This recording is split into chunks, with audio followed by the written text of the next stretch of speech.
여러분 안녕하십니까? 그동안 그 뒷자리에 줄을 띄워놨을 때는 앞자리가 차더니 또 줄 치우니까 또 뒤가 차네.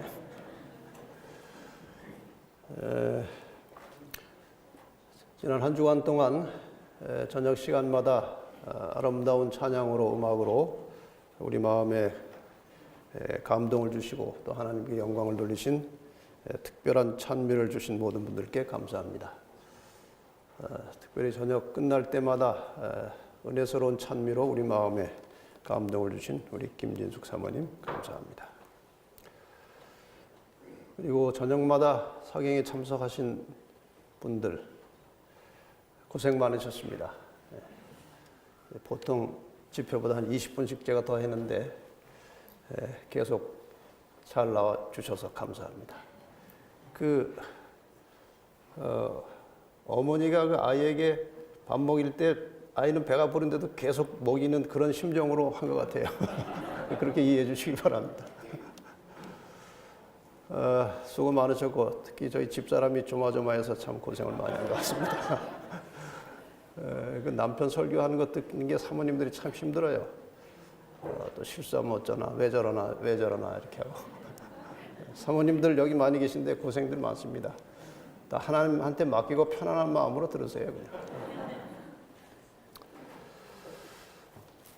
그냥. 지난 한 주간 동안 이 교재 나사렛 예수라는 교재를 가지고 공부를 했습니다. 저는 교사로서 이 책을 다 떼려고 굉장히 노력을 많이 했어. 다 오늘 저녁 2개 하고 내일 안식일까지 하면 10과목 다 마칩니다. 어쩌면 책에 있는 것보다 더 많이 했는지도 몰라요. 올 한 해 동안 이 나사렛 예수의 정신과 이분의 삶을 본받아서 올 한 해는 이전 어느 때보다도 예수님처럼 예수님을 닮는 그런 신앙생활 하시기를 간절히 바랍니다.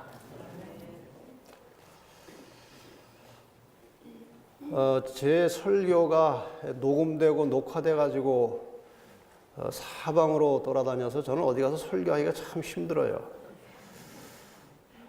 그래서 설교할 때마다 조금 이게 어떻게 해야 되나 하고 걱정을 좀 하는데 제가 같은 설교는 안 하지만 같은 말을 합니다. 근데 마침 예언의 신에서 제가 이 말씀을 보고 위로를 받았습니다. 복음교역자 168페이지에 어떤 문제에 대하여 한 번 말했다고 해서 그 말한 것을 청중이 다 기억하고 있으려니 생각하지 말라 그랬어요. 잊어버린다는 거예요. 잊어버리기 때문에 또 해야 되고 안 잊어버려도 실천을 안 하기 때문에 또 해야 돼요. 문제들을 너무 빨리 다루고 넘어가는 경향이 있다. 명백하고 단순한 말로 간단하게 교훈하되 그것을 자주 되풀이하라. 그렇게 이해해 주시길 바랍니다. 오늘 저녁에도 이미 여러분이 아시는 말씀, 들었던 말씀들이 꽤 많이 있을 것입니다만은 그러한 마음가짐으로 함께 성령의 역사와 은혜가 충만한 이 저녁 마지막 시간이 되기를 바랍니다. 오늘은 제자도와 기도 이 두 제목을 가지고 공부를 하겠습니다. 먼저 제자도에 대하여 공부를 시작하겠습니다. 예수님께서 제자를 부르실 때 하신 핵심적인 말씀은 이것입니다. 갈릴리 해변으로 지나가시다가 시몬과 그 형제 안드레가 바다에 그물을 던지는 것을 보시니 저희는 어부라. 예수께서 가라사대 나를 따라오너라. 내가 너희로 사람을 낚는 어부가 되게 하리라. 불러내실 때 사람을 낚는 어부가 되게 하겠다고 불러내셨습니다. 예수님께서 이 세상에 내려오셔서 어떤 생각과 계획을 가지고 내려오셨는지 정확하게는 잘 모릅니다. 그러나 그분께서 가르치시고 뿌려놓으신 말씀의 씨앗을 전할 제자들을 양성하는 것이 예수님에게 가장 우선적인 목표였어요. 그래서 그분께서 제자들을 택하셨는데 예수님께서 제자를 삼기 위해서 부르실 때는 그 사람의 그 개인의 속 마음, 즉 동기와 그가 앞으로 어떻게 할 것인지를 미리 다 보고 부르셨어요. 도중에 제자들이 자주 실족하고 넘어지고 정말 한심한 일들이 많았지만 그 이후에 그들이 어떻게 할 것을 주님은 다 아셨습니다. 그래서 계속해서 그들을 위해서 기도하시면서 지도를 해주셨어요. 그 예수 그리스도께서 제자를 부르셨을 때 그 부르심의 목적은 먼저 그 자신 본인을 구원하신 다음에 그 구원받은 제자를 통해서 그 구원의 소식을 다른 사람들에게 전하기 위해서 부르신 것입니다. 그래서 부름을 받은 사람이 복음을 전하려면 부르신 분의 말씀을 듣고 그분의 품성을 본받아서 그의 충실한 제자가 되어야 그분의 복음을 전할 수 있는 겁니다. 그 다음에 예수님께서 제자를 보내실 때 부르신 다음에 오라고 한 다음에 가라고 하셔요. 보내실 때 하신 말씀은 이것입니다. 마태복음 28장 19절 20절 잘 아는 말씀이죠. 그러므로 너희는 가서 모든 족속으로 제자를 삼아 아버지와 아들과 성령의 이름으로 침례를 주고 내가 너희에게 분부한 모든 것을 가르쳐 지키게 하라. 내가 너희에게 분부한 모든 것을 가르쳐서 지키게 하라. 그 일을 할 때에 내가 세상 끝날까지 너희와 항상 함께 있으리라고 보증을 해주셨습니다. 예수님의 제자가 된 사람들은 다른 사람을 제자로 삼는 사명을 부여받은 것입니다. 복음 전도의 사명을 부여받은 겁니다. 제자는 자신의 생각이나 말을 전하는 것이 아니고 스승에게 배운 말씀, 그분이 분부하신 말씀을 전해야 합니다. 자꾸 다른 것을 섞어서 전하면 안 됩니다. 그리고 제자에게 있어서 가장 중요한 것은 그 스승의 모습을 닮아가면서 그분처럼 사는 것입니다. 지금 이 기독교계 또 개신교계 안에 제자 훈련을 참 많이 하는데 제가 어떤 책을 보니까 성공하는 케이스가 별로 없다는 겁니다. 제자 훈련을 하는데 성공을 잘 못하는 이유가 뭐냐? 본받을 만한 스승이 많지 않다는 거예요. 그래서 성공하기가 쉽지 않다는 겁니다. 예수님의 제자들은 완벽한 스승으로부터 배웠기 때문에 그렇게 온전히 죽도록 충성하는 제자들이 되었던 겁니다. 그래서 오늘 먼저 이 제자에게 부여된 선교적 사명에 대해서 좀 말씀을 먼저 나누겠습니다.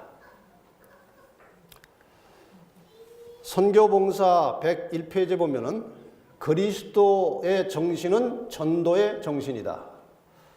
거듭난 마음속에 제일 먼저 생기는 충동은 다른 사람들 또한 구주께로 인도하고자 하는 충동이다.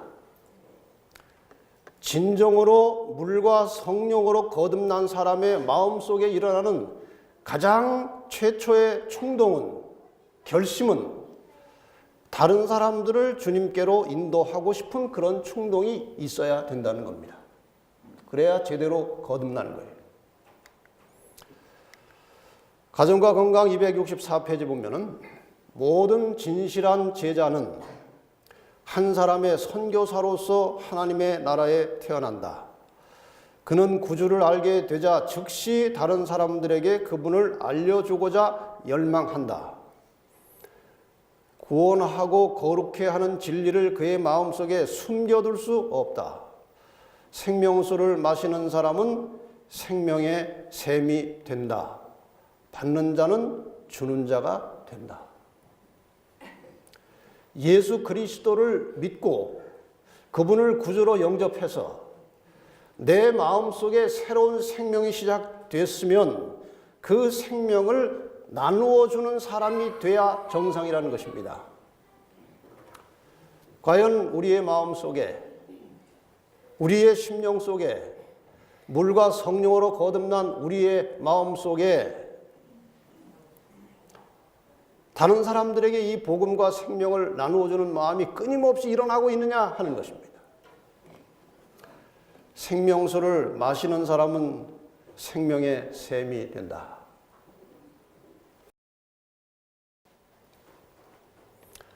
질문을 하나 드리겠습니다. 아주 중요한 질문이에요. 자신의 신앙생활만 충실히 하면 전도를 하지 않아도 구원을 받을 수 있느냐?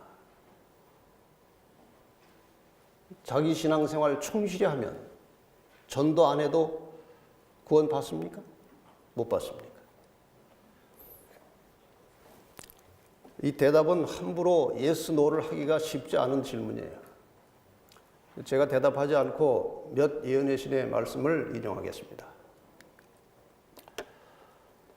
초기 문집 288페이지 보면은 이 부인이 나는 이런 계시를 봤습니다. 나는 헤아릴 수 없이 많은 천사들이 도성에서 영광스러운 면류관을 가져오는 것을 보았는데 그 면류관에는 성도들의 이름이 각각 적혀 있었다. 이제 구원받은 성도들이 다 하늘에 가 있는 상태입니다. 예수께서 그 면류관들을 요구하시자 천사들이 그분께 갖다 드렸다. 그러자 사랑스러운 예수께서 당신의 오른손으로 그 면류관을 성도들의 머리에 씌우셨다. 이 자리에 계시기를 원하십니까? 우리가 지금 이것을 위해서 신앙을 하고 있는 사람들입니다. 다 이 면류관을 우리가 써야 됩니다. 초기 문집 16페이지, 17페이지에 보면은 그중 어떤 이들은 매우 빛나는 면류관을, 다른 이들은 그다지 빛이 나지 않는 면류관을 쓰고 있었다. 어떤 면류관은 별들이 많아서 무거워 보였는가 하면 다른 것들은 불과 소수의 별밖에 없었다. 그러나 모두는 자기의 면류관에 완전히 만족하였다. 왜? 불만이 많은 사람들은 하늘에 못 갑니다. 하늘에 가는 사람들은 언제나 감사하고 만족할 줄 아는 사람들이 가는 거예요.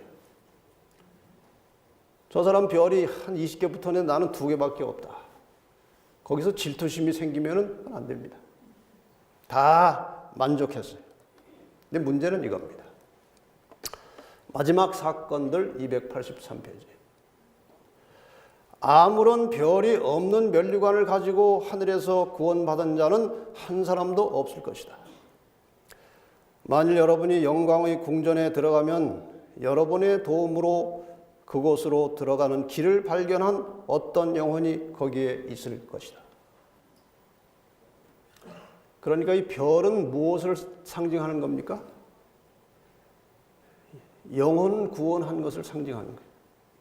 많은 영혼을 구원한 사람은 별이 많아요. 영혼 구원 수가 적으면 별이 적어요. 별이 하나도 없는 면류관은 없어요. 답은 여러분이 정하시기 바랍니다. 전도 안 해도 교회만 열심히 잘 다니고 봉사 잘하면 구원을 받는지 못 받는지는 답은 여러분이 정하세요. 우리 집사람이 종종 그런 말을 웃으면서 합니다. 당신은 별이 많을 것 같고 나는 별이 별로 없을 것 같은데 별 좀 나눠달라고.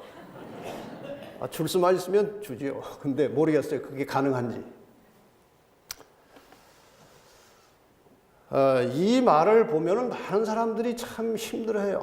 나는 지금까지 침례밖에 인도한 영혼이 하나도 없는데 2명이 있긴 있었는데 요즘 교회를 또 안 나오는데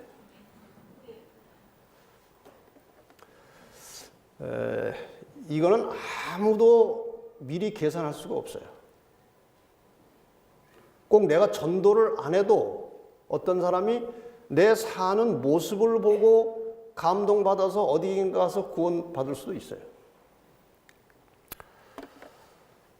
그래서 생활로 감화를 주어도 전도가 되는 겁니다. 지금 고인이 되신 신기원 목사님이 어느 미국의 장막 부흥회 집회에서 이제 말씀을 전하고 나는데, 꽤 연세가 많으신 우리 신 목사님, 그 당시 연세보다 훨씬 연세가 높은 분이 찾아왔어요. 신 목사님, 제가 누군지 모르죠. 뭐 처음 보는 사람이에요. 저는 신 목사님을 잘 압니다. 어떻게 아십니까? 제가 원주에 살았습니다, 옛날에. 그런데 신 목사님이 그때 학생 때, 고등학생인가 하여간 학생 때에 누님하고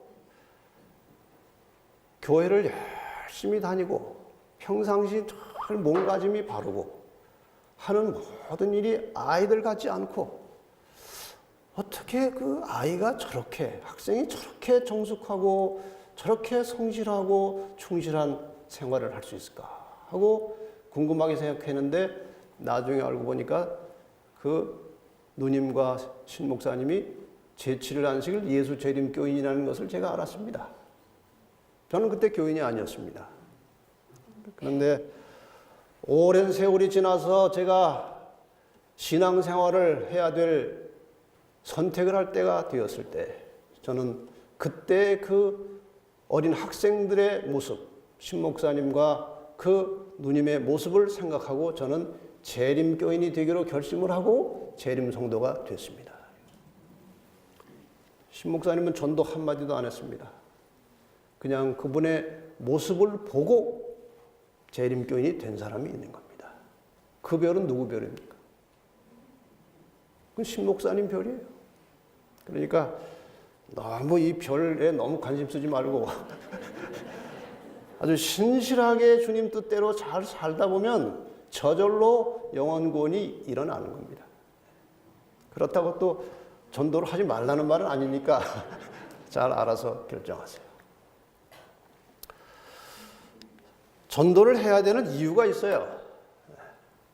자신의 영성을 유지하면서 충실한 신앙생활을 할 수 있는, 그 신앙생활을 정상적으로 꾸준히 할 수 있는 최선의 길은 전도하는 것입니다.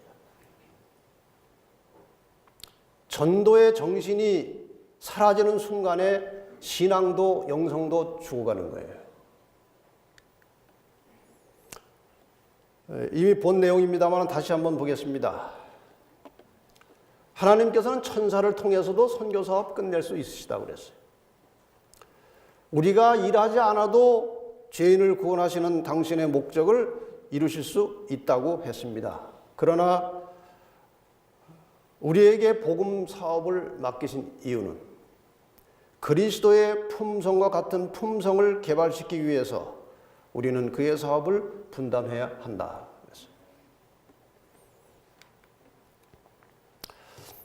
이거 지난번에 도표가 나오는데 제가 시간이 없어서 빨리 지나간 것인데 좀 설명을 하고 넘어가겠습니다. 영화를 우리가 보통 종합예술이라고 합니다. 그 영화 속에는 문학도 있고 음악도 있고 건축도 있고 온갖 것들이 영화 속에 다 들어있어요. 그래서 종합예술이라고 해요. 전도는 신앙생활의 종합예술이에요. 왜? 전도를 하려면 믿음으로 얻은 구원의 확신이 있어야 전도합니다. 구원에 대한 기쁨이 있고 감사가 있어야 전도할 수 있어요. 그 다음에 전도하는 과정에서 다른 사람과 접촉하고 대할 때에 예수님의 품성을 끊임없이 연습해야 돼요. 영혼 구원하는 사람들은 온유하고 겸손하고 자기를 희생해서 남을 이롭게 해주고 봉사하는 정신을 가지고 살면 전도의 문은 저절로 열리게 돼 있어요. 오늘 이 교회가 전도회 할 때마다 구도자가 없어서 쩔쩔매는 이유는 평상시 생활 속에서 주님의 품성을 드러내지 못한 결과라고 생각합니다. 또 예수님을 증거하려면 예수님에 대해서 기록해 놓은 성경을 깊이 자주 연구를 해야 됩니다. 말씀을 연구를 해야 그리스도를 증거할 수 있어요. 또 영혼 구원은 100% 성령의 역사입니다. 기도하지 않으면 안 되는 거예요. 이 모든 것을 동시에 종합적으로 할 수 있는 일은 전도하는 거예요. 선교 정신을 품고 전도를 하다 보면 이런 것들이 다 이루어진다는 거예요. 결국 품성이 변화된다는 것은 이러한 선교적 전도 활동을 통해서 삶의 중심을 자신으로부터 다른 사람에게 이동시켜 나가는 것이 하나님이 우리에게 바라시는 품성의 변화고 하나님의 형상을 회복하는 것입니다. 결국 전도라고 하는 것은 은혜로 받은 구원을 가지고 사는 동안에 성숙한 그리스도인으로 성장하고 변화시켜주는 하나님이 명하신 사명이에요. 그래서 올바른 정상적인 신앙생활을 하기를 원한다면 전도는 선택 과목이 아니고 필수 과목이에요. 항상 그리스도인은 언제 어디서나 누구를 만나든지 선교 정신을 가지고 사람을 대하라는 겁니다. 당장 복음을 전하지 않더라도 저 사람에게 복음을 전할 수 있는 토양을 만들면서 사람을 대하라는 거예요. 근데 전도를 사람들이 아주 매우 어렵게 생각합니다. 근데 전도는 근본 원리를 알면 그렇게 힘들고 어려운 것이 아니에요. 전도는 쉬운 겁니다. 설명을 잘 들어보시면. 전도는 사람의 일이 아니고 하나님의 일입니다. 사람은 하나님의 일을 수행하는 도구로서 그냥 조력하는 것이에요. 왜 전도를 힘들어하는가 하면 자기가 하려고 하기 때문에 힘든 거예요. 어디 가서 전도를 하다가 문전박대를 받고 자존심이 상하면 이게 내 일이라고 생각하니까 기분 나쁜 거예요. 이게 하나님 일이라고 생각하면 하나님 명을 따라서 이 사람에게 전도를 했는데 이 사람이 안 받네요. 그럼 하나님께서 그럼 다른 데로 가라. 그럼 다른 데로 가면 되는 거예요. 자기 일이 아니에요. 하나님의 일이에요. 자, 이제 우리가 어떻게 전도해야 되는지, 왜 그런 전도를 해야 되는지 이유를 좀 설명을 하겠습니다. 복음전도 110페이지에 보면은 주님께서는 지금 많은 영혼들을 진리로 이끌기 위하여 역사하지 않으시는데 이상한 말입니다. 주님께서는 지금 많은 영혼들을 진리로 이끌기 위하여 역사하지 않으신다고 그랬어요. 이유는 전혀 회개하지 않은 교인들과 한때 회개한 적은 있으나 뒤로 물러간 자들 때문이다. 이 교회 안에 지금 아주 신실하고 좋은 다른 그 장로교나 감리교나 이런 개신교에 다니는 정말 말씀에 충실하고 믿음이 좋은 사람들이 진리를 깨닫고 이 교회 안에 들어오면 제가 들은 여러 가지 정보를 종합하면 석 달을 견디지 못하고 대부분 나간다고 합니다. 이유가 뭡니까? 교회 안에 들어와서 실망스러운 거예요. 건강기별에 감동을 받고 들어온 사람들은 들어와 보니까 대체로 건강법칙을 안 지키는 겁니다. 재림교인들이. 성경을 여러 날 여러 달 연구해가지고 이 재림교회 진리가 너무나 좋아서 들어왔는데 들어와 보니까 공부들을 별로 안 하는 겁니다. 어떤 사람이 자기에게 열심히 전도해서 그 전도적 열심에 의해서 감동이 돼가지고 들어왔는데 와보니까 대체로 전도를 안 하는 겁니다. 그래서 석 달을 견디지 못하고 나가는 사람이 많아요. 그런 사람이 와서 맛을 보고 나가면 다시 돌아오지 않아요. 이러한 가라지가 섞여 있기 때문에 주님께서는 지금 많은 영혼들을 교회 하나로 끌어들이지 않으신다.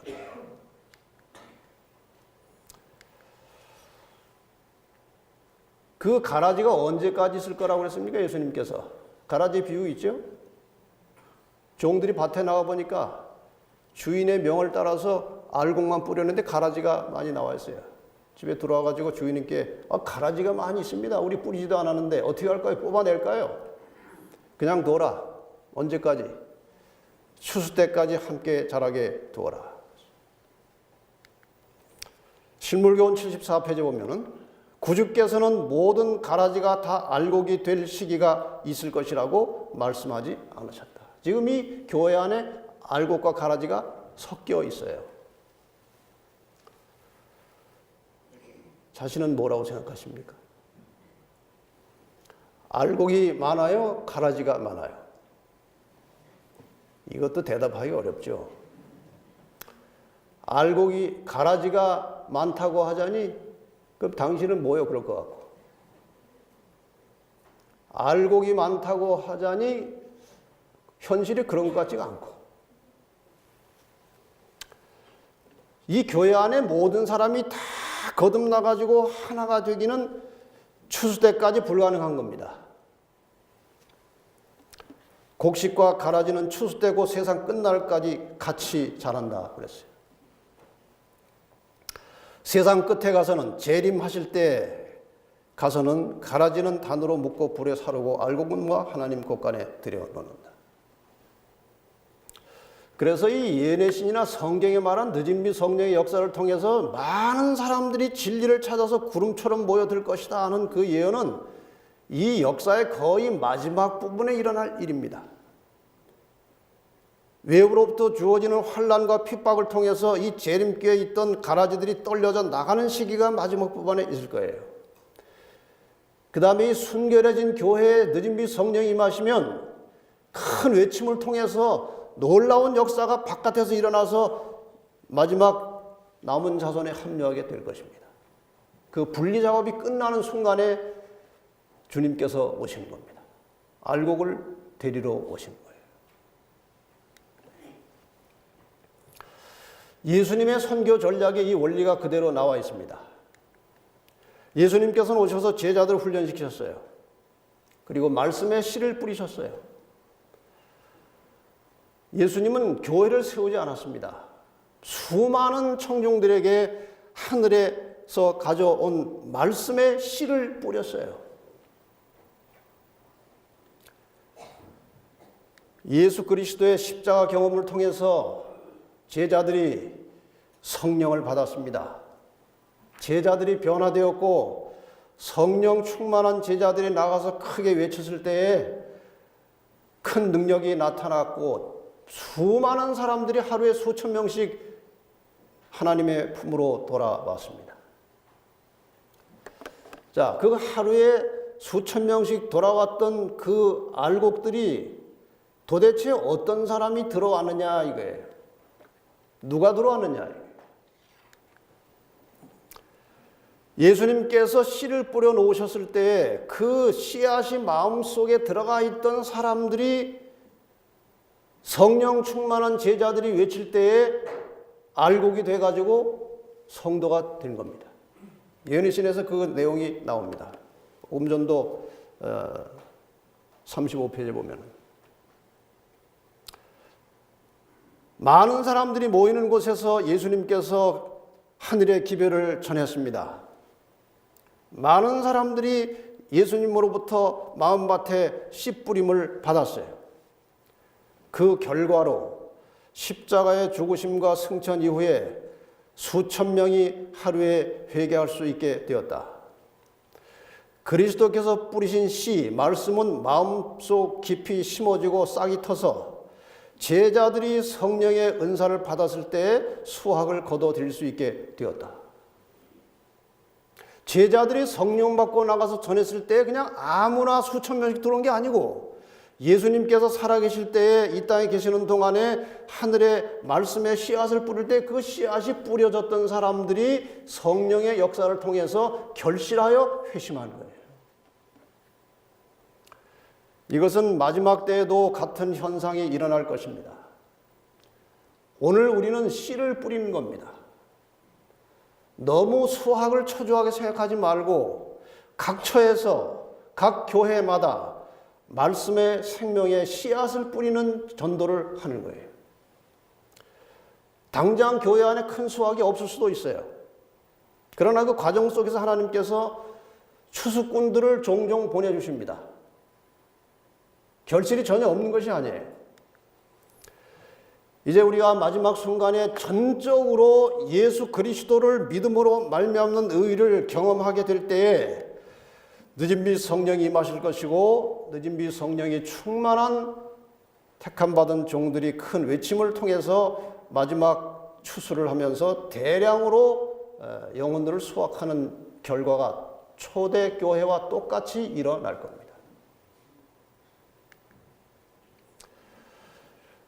이 원리에 의하면 오늘 우리가 하는 전도법은 말씀에 씨를 뿌리는 것이 가장 중요한 기본적인 전도 원리예요. 이렇게 뿌려놓은 씨앗이 마지막에 어떻게 효과를 낼 수 있을 것인가에 대해서 각 시대의 대쟁투에 분명히 기록하고 있어요. 612페이지입니다.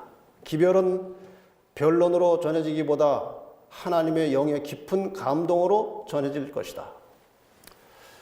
지금 이 말씀은 시기로 보면은 이 세상 역사가 거의 끝날 때 복음이 씨앗이 여기저기 많이 뿌려진 상태에서 기록된 것으로 보면 됩니다. 씨앗은 이미 뿌려졌으므로 이제는 그것이 자라나서 열매를 맺을 것이다. 우리가 지금 씨앗을 뿌려놔야 됩니다. 그럼 미리 어느 시점에 가면 씨앗은 뿌려졌으므로 이제 열매를 맺을 때가 온다는 거예요. 선교인들에 의하여 전달된 인쇄물들은 감화력을 발휘해 왔다. 그러나 감동을 받은 많은 사람들은 진리를 충분히 이해하거나 순종하는 일에 장애를 받아왔다. 여기 이제 두 부류가 있어요. 우리가 뿌려놓은 말씀의 씨앗을 보고 듣고 이것이 정말 진리인 것 같다. 근데 아직은 확실하게 깨닫지 못했지만 어렴풋이 이 진리에 대한 이제 관심을 가진 사람들도 있어요. 또 어떤 사람들은 확실하게 깨달았는데 아직 순종할 만한 용단이 없는 겁니다. 이런 두 부류의 사람들이 있어요. 이제는 밝은 광선이 각 곳으로 뚫고 들어가서 진리가 분명하게 드러나게 된다. 여기 밝은 광선은 이제 앞뒤 문맥을 종합하면은 늦은 비 성령의 역사를 통해서 진리가 뿌려졌던 진리의 말씀이 확실하게 깨닫고 드러난다는 거예요. 그리하여 하나님의 정직한 자녀들은 그들을 결박하고 있던 줄을 끊어버리게 된다. 그 결박한 줄이 뭡니까? 혈연 관계 때문에, 교회 관계 때문에 결박을 받아왔어요. 그런데 더 이상 그들을 그런 것들이 붙들어 둘 수 없을 정도로 무력해진다. 그래서 이 우리가 지금 계속해서 진리의 씨앗을 뿌려놓으면 늦은 비 성령이 임하실 때 그것이 대량으로 영혼을 수확하는 자료가 된다는 겁니다. 지금 우리가 하는 최선의 전도는 씨를 뿌리는 거예요. 저는 그렇게 전도를 남에게 열심히 하는 그런 성격이 원래는 아니에요. 그냥 앉아서 뭐 이렇게 연구하고 뭐 이렇게 쓰고 이러는 건 이제 좋아하지만 뭐 사람들을 상대해가지고 뭐 전도를 하고 뭐 이렇게 친절하게 하고 그거는 여러분이 보시는 대로 아시는 대로 원래 잘 못하는 사람이에요. 근데 제가 어떻게 하나님께서 뭘 끌고 다니시면서 합회에서 연합회에서 지회에서 선교부장을 계속한 거예요. 제가 전도에 대해서 말하지 않을 수 없어요. 또 말만 하고 실천 안 하면 그것도 또 이상한 겁니다. 제가 지난 주간 동안에 많은 말씀을 드렸어요. 근데 대체로 이제 설교를 하다 보면 듣는 사람들이 너 말은 그렇게 하는데 너는 어떠냐 이제 이런 의문을 가져요. 제가 가르친 대로 다 살 수가 없죠. 연약한 인간이라. 그러나 그렇게 살려고 애를 쓰고 노력하고 기도는 하고 있어요. 제가 전도를 위해서 끊임없이 생각을 하지 않을 수 없는 환경이 된 겁니다. 그래서 강습도 많이 하고 실습도 하고 하다 보니까 이제 전도의 노하우를 좀 알게 됐어요. 그 중에 하나가 씨 뿌리는 전도입니다. 제가 서울중앙교회에서 목회하는 동안에 설교를 이렇게 어떤 건 하나 설교를 10시간 정도 준비합니다. 7시간, 8시간. 이렇게 설교를 준비해서 안식일 날 이렇게 설교를 하면은 교인들이 들을 때는 다 이렇게 고개를 끄덕끄덕하고 아멘하고 잘 들어요. 근데 설교 마치고 점심 식사할 때 보면은 설교를 들은 사람들 같지가 않아요. 온갖 이상한 얘기하고 뭐 옷 얘기하고 집 얘기하고 뭐 남 얘기하고 그렇게 애써서 준비한 말씀이 그냥 다 날아가 버린 것 같은 기분이 드는 거예요. 그래서 아까운 생각이 들어가지고 녹음을 시작했습니다. 근데 우리 집사람은 상당한 야당입니다. 그 자기 설교를 녹음해서 그 남한테 주는 게 그게 이상하지 않냐. 맞는 말이에요. 제가 내 말을 설교로 해서 전하면 이상한 일이다, 그건. 그런데 하나님의 말씀만 잘 간추려서 예내신하고 성경 가지고 설교를 해서 그걸 모으면 내 말이 아니니까 괜찮을 수도 있다.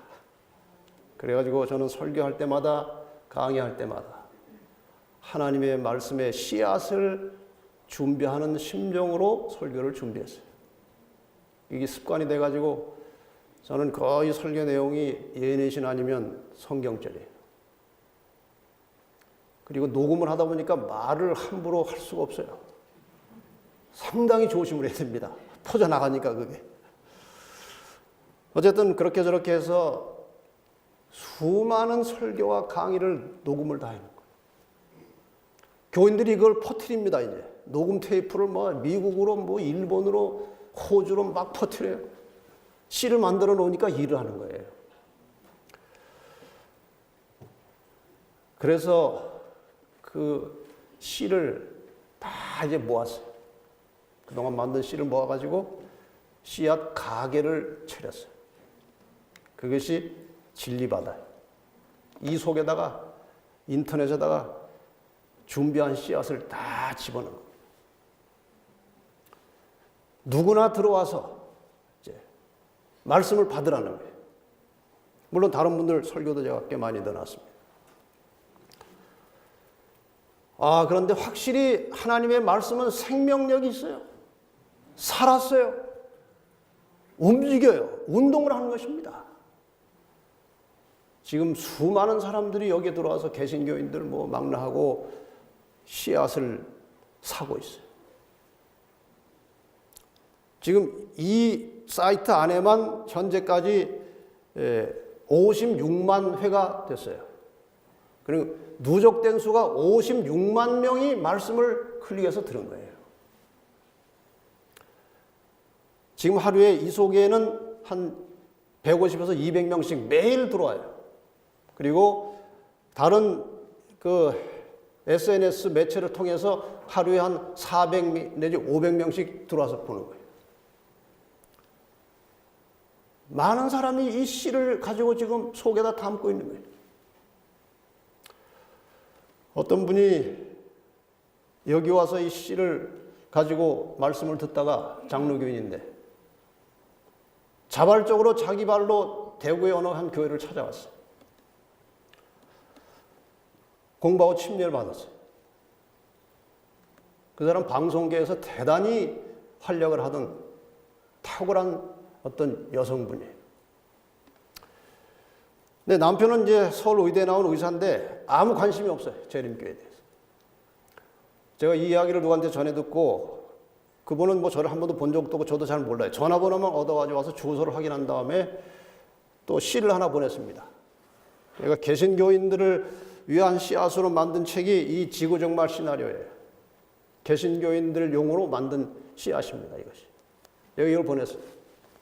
이 부인이 책을 받고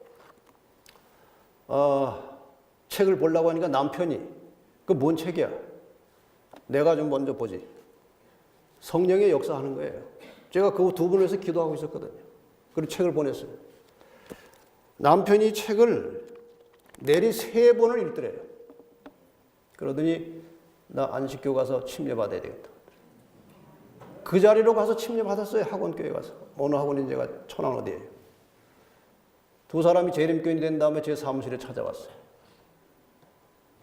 그 사람들은 지금 캄보디아에 가서 의료 선교사로 열심히 일하고 있어요. 자기가 부부가 재림교인이 된 것에 대해서 얼마나 감사하는지 몰라요. 그 남편한테 계속 저에게 메시지가 와요. 카톡으로. 목사님은 우리 부부의 영원한 멘토십니다. 어려운 일 있으면 저한테 물어요. 어떤 장로교 목사, 은퇴하신 목사님이 이제 은퇴하고 계속 자기가 목회하면서도 진리를 찾아내는데 허전한 거예요. 그래서 인터넷에 들어가서 말씀을 찾다가 여기 들어왔어요. 그래가지고 3번째는 좀 마지막 희망 예언 세미나 한 겁니다. 부산에서. 이 7개 강의를 내리 두 부부가 앉아서 다 들었어요. 7번째 강의가 끝난 순간에 성령의 감동으로 그들이 결심하고 재림교인이 되기로 결심했어요. 저에게 연락이 왔어요. 재림교인이 되겠다. 그분들 지금 침례받고 활동 열심히 하고 있어요. 저는 한 번도 만난 적이 없어요. 다만 씨가 뿌려졌을 뿐이에요. 그런데 결과는 있는 겁니다. 이분이 어떤 장로교 목사를 한 사람 소개했어요. 이분이 이단 문제 뭐 이런 문제 굉장히 발이 넓고 활동력 있는 사람인데 이 사람이 안식일교회에 대해서 좋은 생각을 하고 있다고. 목사님 한번 만나보라고. 그래서 전화했더니 아주 긍정적으로 대하는 거예요. 만나자고 그래요. 제가 그때 시간이 없어가지고 연합회 부장 둘을 보냈어요. 그 뒤로 교류가 시작이 됐어요. 제가 그 사람에게도 이 책을 줬어요. 이분이 2번을 읽고 완전히 생각이 뒤집어졌어요. 그 다음에 저를 만나서 책 보니까 우리가 이단이고 재림교회가 정통입니다. 우리는 속았습니다.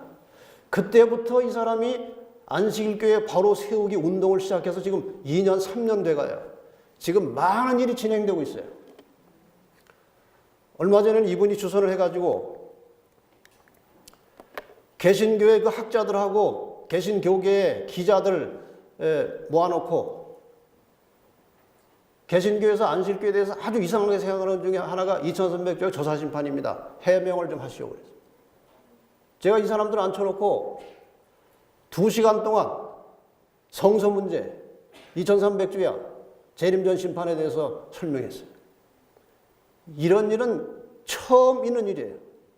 안식일교회 목사가 개신교회 학자들 앞에서 2300주야를 소개한 거예요. 이분이 끝난 다음에 너무나 밝히 알았다는 거예요. 자기들이 오해하고 있었다는 거예요. 지금 계속 진행되고 있어요. 아주 긍정적인 신호가 지금 여기저기 보이고 있어요. 이것이 다 뭘로 했습니까? 씨를 뿌리는 것으로 나타나는 거예요. 모든 제7일 안식을 예수 재림 교인들은 내가 새 천사의 기별을 전파하기 위해서 무엇을 할 수 있을까 하고 자신에게 물어보라. 어떻게 이것을 전할 것인가? 우리의 인생물을 보급하는 것은 그 기별을 전파하는 한 가지 방법이다. 새 천사의 기별 전하기 어렵습니까? 인쇄물을 전하시면 됩니다. 다른 교회는 전도하기 쉬워요. 압축하면 8글자로 전도합니다. 예수, 천국, 불신, 지옥 가지고 전도해요. 재림교회는 이거 가지고는 안 되는 거예요. 뭐 성서 문제도 해야 되고 뭐 다니엘도 해야 되고 계시록도 해야 되고 안식일도 해야 되고 영원불멸도 해야 되고 할 것이 너무 많은데 어느 평신도가 이걸 다 터득해서 전하겠습니까? 그래서 재림교회는 초기부터 문서로 전도를 한 겁니다. 설명이 다 된 말씀들을 교인들이 나눠주는 거예요. 한번 화이분이 이제 밤에 남편과 함께 어디 여행을 가는데 아주 깊은 산속길을 지나가게 됐어요. 전혀 초행길이고 모르는 길이라 안내를 받아서 간 거예요.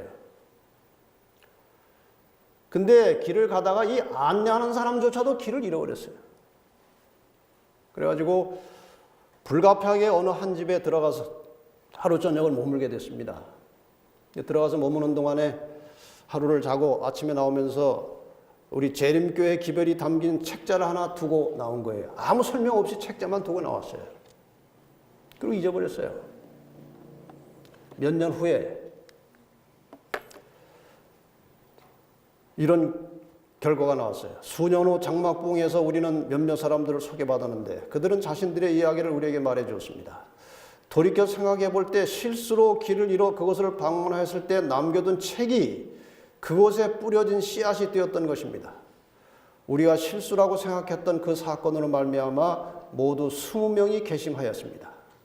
이것은 진리를 알기 원하는 사람들에게 빛이 주어지도록 하신 하나님의 역사였습니다. 우리가 선교 정신을 가지고 끊임없이 영혼을 위해서 기도하고 살면 하나님께서 우리 주변의 영혼들을 보내주시고 만나게 하시고 기회를 주십니다. 이것은 자연 법칙처럼 움직이는 하나님의 섭리예요. 이기심 없이 행한 봉사에 나타난 그리스도의 사랑은 악인을 개심시키는 데 있어서 칼이나 법정보다 더 효과적이 될 것이다. 우리가 전도를 하는 것도 중요하지만 이 선교 정신을 가지고 다른 사람들에게 호의적으로 대하고 베풀어주고 나누어주고 친절하게 대하고 하는 것도 엄청난 전도 효과가 있다는 거예요. 이게 이야기를 제가 해야 되나 말아야 되나 상당히 망설였어요. 괜히 저를 이렇게 드러내는 것 같고 해서 이게 해야 되나 말아야 되나 했는데 여러분이 아무래도 한번 참고하시면 좋을 얘기 같아서 제가 전해드립니다. 제가 한 20년, 거의 20년 전에 이제 한 분을 알게 되는데 그분이 지금 대한뉴스 회장이에요. 김원모라는 회장인데 이분하고 저하고 이제 친분을 갖기 시작했고 오랜 세월이 지났어요. 상당히 가까운 사이가 됐어요. 자기 집으로 불러서 식사 대접도 하고 늘 친하게 이제 왔다 갔다 했어요. 근데 이분이 이제 제가 성직자인데 목사인데 다른데 그 목사들 만나는 거 분위기가 다르다는 거예요. 점점 가까워졌어요. 제가 이제 은퇴를 하고 그분이 목사님 제가 선물 하나 준비했습니다. 말만 했는데 뭔지 몰랐어요. 어제 점심 때 저를 좀 만나자고 그랬어요. 갔어. 자기 직원들 다 자기 사무실로 들어오라고들이 다 세웠어요. 그 다음에 저를 쓰라고 그래요.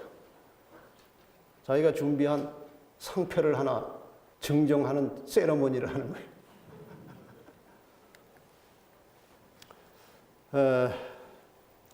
그 내용을 다 읽으면 제가 좀 부끄러워가지고 여기 그냥 간단하게 이렇게 했습니다. 신앙의 불신을 믿음으로 바꿔주신 김대성 목사님. 대한민국은 기독교를 포함한 모든 종교가 심한 홍역을 앓고 있는 것 같습니다. 이분이 여러 종파와 종교를 취재를 수없이 다닌 사람이에요. 근데 다 이상하다는 겁니다. 이런 병폐를 보고 신앙을 불신해왔던 저에게 20여 년 전 목사님은 참 종교인의 표상으로 저에게 다가왔습니다. 그 다음에 점점한 거는 제가 좀 쑥스러워가지고 다 지웠어요. 그동안 신앙을 불신해왔던 저와 같은 사람에게 크나큰 길잡이였습니다. 이 부부가 이제 제가 교회 가자면 같이 가서 같이 예배도 드리고 자기들은 분명히 재림교인이 되겠다는 것입니다. 제가 구체적으로 전도한 거 없어요. 그냥 같이 살았어요. 같이 지냈어요. 우리가 정말 기도하는 마음으로 이렇게 선교 정신을 가지고 살다 보면 그런 사람들이 여기저기 나타나는 거예요. 지난번에 여기 왔던 서일대학교 이사장도 마찬가지예요. 거기다가 부상까지 준비했습니다. 황금 열쇠. 진짜 금으로 된 열쇠를 하나 준비해가지고 이거 어디 소문내지 마세요. 이게 영혼 구원에 관심을 가지고 사람을 대할 때 나타나는 결과들이에요. 여러분 항상 선교 정신을 가지고 사시기를 바랍니다. 사람을 대할 때 선교 정신을 가지고 대하시면 하나님께서 길을 열어주십니다. 기도에 대해서 우리가 많은 설교 들었습니다. 간단하게 설명드리고 기도에 대해서 예수님께서 가르치신 내용을 보면 외식하지 말고 골방에서 은밀하게 기도하라. 종합해 보는 겁니다. 중언부언하지 말라. 원수를 위해서 기도하라. 다른 사람을 용서한 후에 기도하라. 간절한 마음으로 지속적으로 기도하라. 하나님의 뜻을 따라서 기도하라. 기도하고 구하는 것은 받은 줄로 믿으라. 이것이 예수님께서 기도에 대해서 가르치신 내용들을 종합해 놓은 것입니다. 특별히 누가복음 18장에 이 과부와 불의한 재판관 이야기를 예수님께서 꽤 길게 하셨어요. 기도에 관해서. 그 시작에 보면 항상 기도하고 낭망치 말아야 될 것을 비유로 해서 이 이야기를 하시는 거예요. 이 이야기 다 아십니다. 불의한 재판관 과부. 과부는 돈도 없고 가난한 사람이에요. 권력도 없고 힘도 없고. 과부가 이 재판관에 가서 사정을 하고 뭘 판결을 해달라고 하는데 돈이 나올 것 같지 않으니까 안 하는 겁니다. 이 과부가 끈질기게 쫓아다닙니다. 해달라고. 그랬더니 귀찮아가지고 일을 처리해 주는 겁니다. 예수님께서 이 불의한 재판관도 저렇게 간절하게 소원하면 들어주는데 하나님께서 너희 소원을 안 들어주시겠느냐 이거예요. 하물며 하나님께서 그 밤낮 부르짖는 택하신 자들의 원한을 풀어주지 아니하시겠느냐. 저희에게 오래 참으시겠느냐. 내가 너에게 이르노니 속히 그 원한을 풀어주시리라. 근데 그 노란 글자가 우리의 마음을 아프게 하는 거예요. 그러나 인자가 올 때 세상에서 믿음을 보겠느냐. 마지막 시대에 이런 심정으로 열렬하게 기도하는 사람들이 그렇게 많지 않을 거라고 예고하셨어요. 오늘 우리의 모습이에요. 하나님께서 이상하게 생각하는 것이 하나 있다고 그래요. 하나님에게도 이상한 것이 있다고 그래요. 뭐가 이상합니까? 왜 저렇게 기도를 안 할까? 기도하면 되는데 왜 저렇게 기도 안 하고 염려하고 걱정하고 저렇게 살까?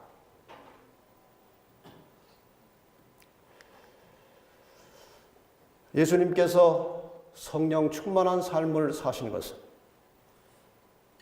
자연적으로 신성 때문에 되는 게 아니고 기도의 결과라고 합니다. 예수님은 여러 차례 기도하시는 장면이 나와요. 무리를 보내신 후에 기도하러 가셨다. 예수는 무리로부터 물러가서 한적한 곳에 가서 기도하셨다. 산으로 가서 밤이 맞도록 밤새 철야기도 하셨다.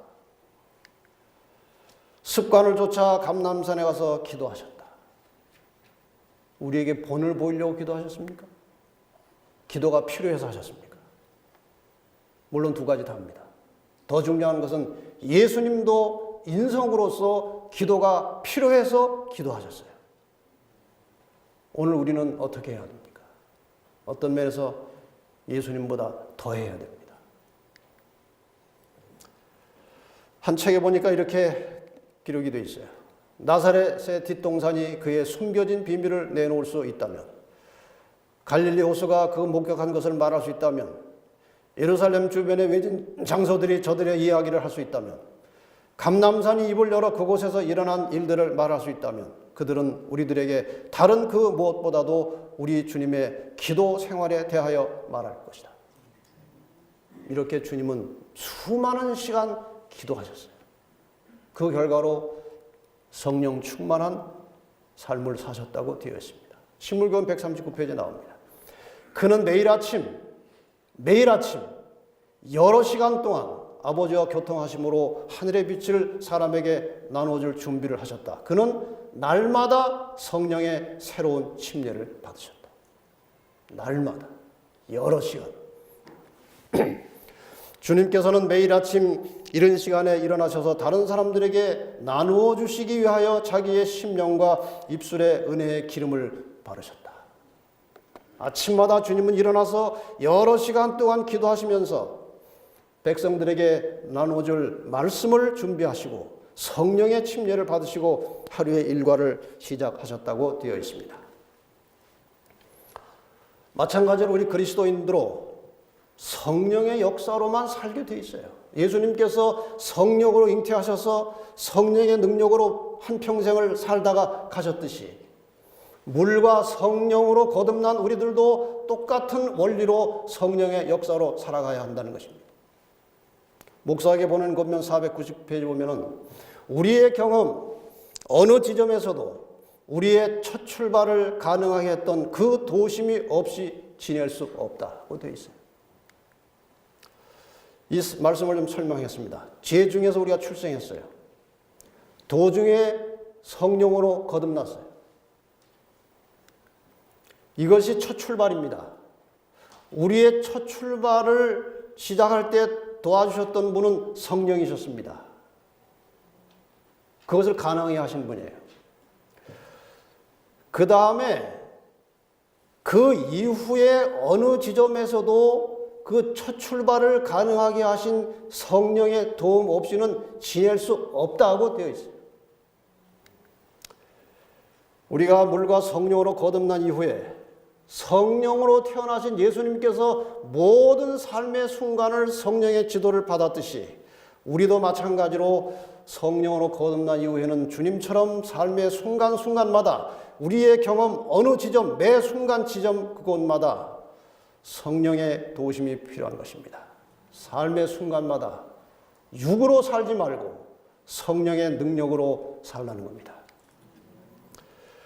그분께서 고된 하루를 마감하는 기도 시간에서 돌아오실 때 제자들은 그분의 얼굴에서 평화의 모습 곧 전신을 휩싸고 있는 듯한 상쾌함을 보았다.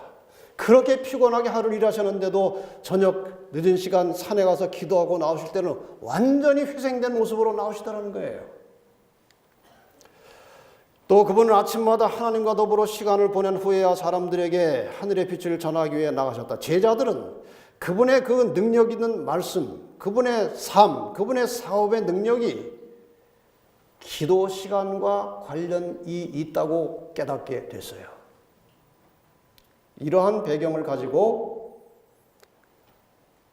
제자들이 기도를 가르쳐 달라고 하는 것입니다.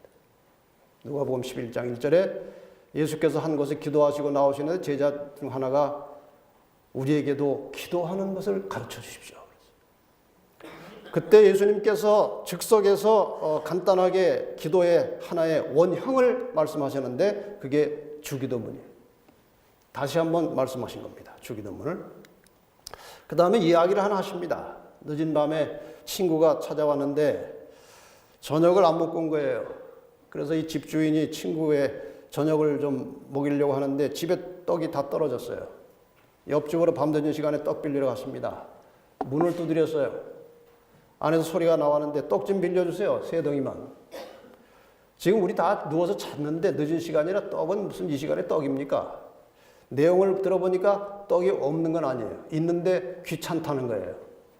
어디 더 이상 갈 데도 없어요. 계속 대문을 두드립니다.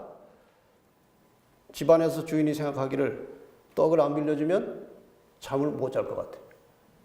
할 수 없이 떡을 빌려주는 겁니다. 그때 예수님께서 한 말씀이 벗됨을 인하여 떡을 준 것이 아니고 그 강청함을 인하여 떡을 줬다고 그랬어요. 그 다음에 하신 말씀이 구하라, 찾으라, 두드리라. 그러면 열릴 것이다. 구하는 이가 받을 것이다.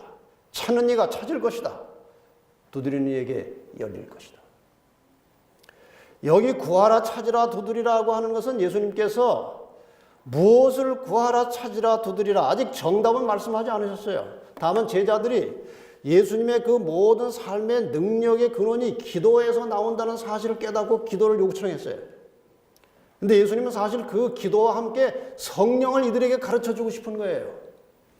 그래서 성령은 나중에 감춰놓고 지금 계속 이야기를 하면서 그 필요성을 말씀하시는 거예요.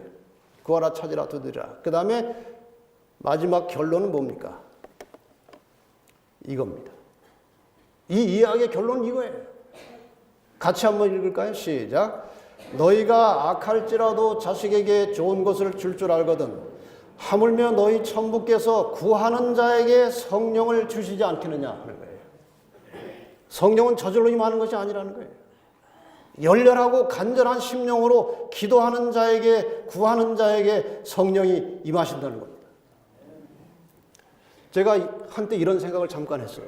성령이 우리에게 그렇게 필요한 것이면 알아서 좀 적당하게 주시지. 그럼 좋을 텐데. 그런 생각을 잠시 했어요. 이것은 틀린 생각이에요. 구하지도 않았는데 성령이 임하면 그 성령의 결과로 여러 가지 현상들이 나타나는 거예요. 말씀의 능력이 생기고 영혼 구원이 잘 되고 사람이 변화되고 이럴 때 구하지도 않았는데 성령이 임하셔서 그렇게 되면 자기가 잘난 줄 아는 거예요. 나는 이렇게 영혼 구원도 많이 되는데 저 장로님은 어떻게 한 사람도 1년에 인도도 못해. 나는 이렇게 품성이 변화가 잘 되는데 저분은 왜 저럴까? 큰일 납니다. 구하지도 않았는데 성령이 오시면 큰일 나요.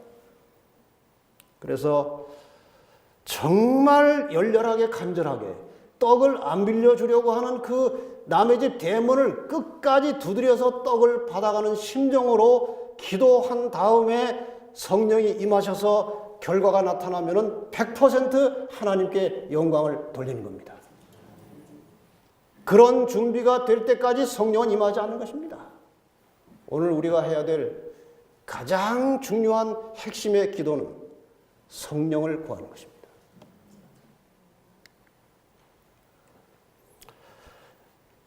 성령은 열심히 있고 끈기 있는 기도의 응답으로 온다고 말씀하십니다. 열심히 있고 끈기 있는 기도예요. 이 말씀을 한번 잘 새겨보십시다. 그리고 오늘 나와 비교해 보십시다. 기도는 그대의 능력의 근원임을 기억하라. 성급한 기도를 드린 뒤 소홀히 여겨지거나 잊혀지게 될까봐 염려하는 일을 돌보러 급히 달려가는 일꾼은 성공을 거둘 수 없다. 여러분이 뭐 이것저것 잘 열심히 일하다가 기도하려고 무릎 꿇으면 뭐 온갖 바쁜 일들이 자꾸 생각이 나가지고 금방 일어나는 거예요. 이 습관이 돼가지고요. 교회 와가지고 우리 10분 기도합시다. 그러면 2분만 되면 다 일어나서 10분을 못 채웁니다. 대개 다. 왜? 오래 기도하는 것이 습관이 안 돼 있어요. 기도할 게 없어요. 그는 다만 급하게 하나님을 조금 생각하였을 뿐이다. 그는 육신적 영적 능력을 새롭게 하기 위해 주님을 생각하고 기도하고 기다리는 일에 시간을 쓰지 않았다. 그래서 금방 지치는 거예요. 힘이 빠지고 낙심하고. 어떤 사모님이 아들이 정말 속 썩이는 아들이 하나 있었어요. 너무나 속상해요. 아들이지만 너무 미운 거예요. 창피하고.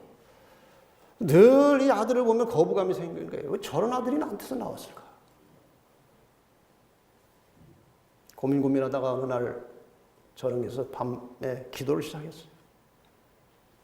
밤을 새울 각오를 가지고 기도했어요. 울면서 통곡을 하고 간절한 심령으로 아들을 사랑하게 해달라고 기도했어요. 여러 시간 기도했어요. 어느 순간에 아들에 대한 미운 마음이 안개처럼 사라지고 아들을 사랑하는 마음이 왔어요. 그 다음부터 아들에게 친절하게 사랑으로 대하기 시작했어요. 아들에 대한 생각이 완전히 바뀌어버렸어요. 아들도 바뀌었어요. 무슨 기도 끝에 그런 답이 왔습니까?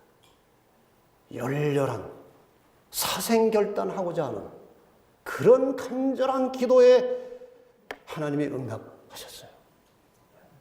그런 기도가 오늘 우리에게 필요한 거예요. 너무 우리는 기도가 형식적이에요. 능력 있는 기도를 드리려면 마음을 깨끗하게 하라고 그랬어요.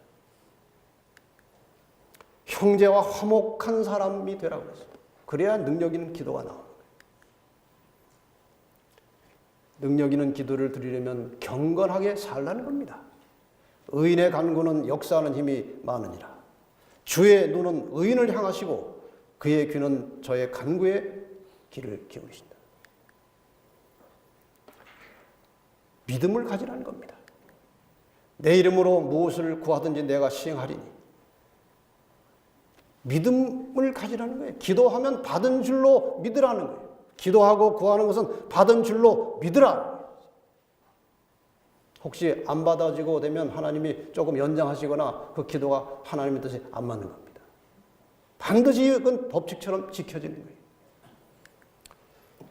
거예요. 한 이야기를 드리고 마치겠습니다. 저희 집사람이 중앙교회 있는 동안에 그 집사님이 한 분 그 보험을 하는 분이 계셔가지고 암보험을 하나 들었어요. 근데 이제 다 만기가 돼가지고 다 찼어요. 뭐 작은 거니까. 근데 우리 집사람이 이제 이제 암 걸려봐야 내가 보험 든 게 있으니까 뭐 하고 이제 안심을 했어요. 근데 이제 어려움이 있을 때마다 자꾸 하나님이 의지 안 되고 암보험을 의지하게 되더라는 거예요. 그래가지고 이제 몸에 좀 이상이 온 거예요. 근데 이제 혼란이 오는 거예요. 기도는 열심히 하는데 기도하다 보면 암보험 생각이 나는 거예요. 그거 가지고 이제 해결하려고. 암은 아니지만. 근데 한 번은 자꾸 그렇게 헛갈려가지고 내가 이것을 버려야 되겠다. 그래서 암보험 한 것을 그냥 해지하고 다 타버렸어요. 그 의지하기 싫어가지고. 그리고 전적으로 하나님만 이제 의지하려고 바친 거예요. 사생 결단하는 겁니다. 근데 그 뒤로 근심 걱정이 없어지더래요. 우리 집 사람은 걱정이 좀 많은 편이에요. 걱정할 게 다 떨어지면 남의 걱정도 대신하는 사람이에요. 지금 걱정 없으면 앞으로 될 것도 조금 걱정하는 사람. 그런데 그것이 없어지더라고요. 전적으로 하나님을 신뢰하는 믿음이 생기더라는 거예요. 여러분, 우리의 모든 인생을 하나님께 맡기고 기도하고 사십시다. 그래서 우리에게 기도하는 법을 주셨어요. 이제 기도 찬미를 드리고 기도하고 마치겠습니다.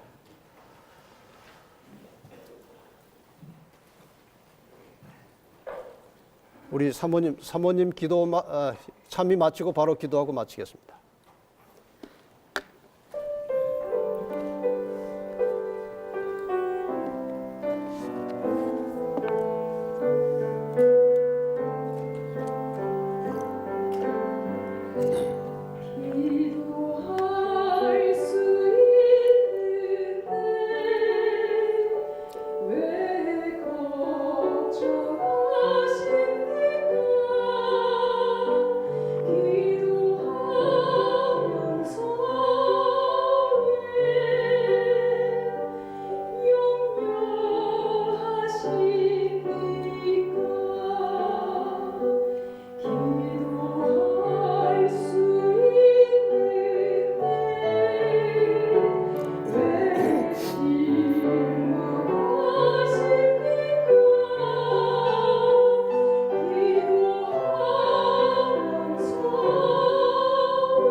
기도하십시다. 우리에게 기도를 가르쳐 주신 하나님 감사합니다. 기도하지 않고 살아온 우리의 허물과 죄를 용서하여 주시옵소서. 하나님께는 기도하고 인간적으로 근심 걱정하며 살아온 우리의 허물을 용서해 주시옵소서. 기도하고 온전히 하나님께 맡기고 의지하며 주의 인도를 따라서 날마다 기뻐하고 감사하며 기도하며 사는 신실한 재림 성도가 되게 하여 주시옵소서. 때를 얻든지 못 얻든지 우리의 모든 삶을 통해서 복음이 드러나게 하시고 복음을 전하게 하시고 그리스도를 증거하며 살아가는 주님의 제자들, 기도하며 사는 주님의 제자들이 되게 하여 주시옵소서. 예수님의 이름으로 기도하옵나이다.